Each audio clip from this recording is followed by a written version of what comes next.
সবার আগে অন্য শিশুরা খাওয়ার থেকে আমার মেয়ে সবার আগে খায়। এই জন্য আমার নিজের বাচ্চা যেহেতু খায় সে তো আমার এইটা তো একটু মাথায় রাখতেই হবে যে বাংলাদেশে একটা জিনিস আছে যে মেয়েরা আমরা অন্য দেশের মেয়েদের সাজুগুজু পোশাক আশাক এগুলো নিয়ে সবসময় ব্যস্ত থাকি, দেখি যে কার থেকে কোনটা বেশি ভালো করা যায়। কিন্তু আমরা যদি এরকম ভাবতাম যে না বাহিরের মেয়েরাও যে এত স্ট্রাগল করে আমরাও এদের মতো করব, আমরাও হাজবেন্ডের কাছে বা বাবা মার কাছে কিছু চাইবো না, তাদের থেকে কিছু নেব না, নিজেদের পায়ে নিজেরা দাঁড়াবো, তাহলে কিন্তু চেষ্টা করলেই পারে। কিন্তু এরকম মনোবল কারণ নেই, মানে কিছু কিছু মানুষের আছে আবার কিছু কিছু লোকের নেই। এরকম ভাবনাও কেউ ভাবে না যে আমি নিজের মতো করে করব বা নিজের স্বাধীনতায় চলবো, এরকম কোনো কিছু ভাবে না। যদি ভাবতা তাহলে ঠিকই সবাই, আর আমি মনে করি সব মেয়েদেরই কিছু না কিছু, সেটা হোক বড়লোক হোক গরিব, সবারই নিজের পায়ে, সব মেয়েদেরই নিজের পায়ে দাঁড়ানো উচিত।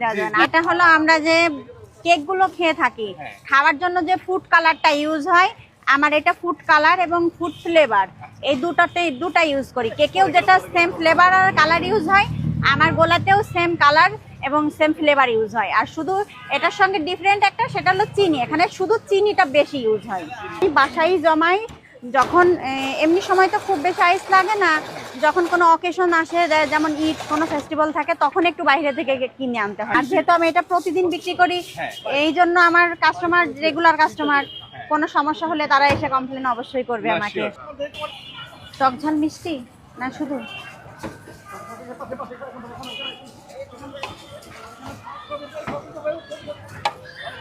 হ্যাঁ, এখানে চিনিটা বেশি।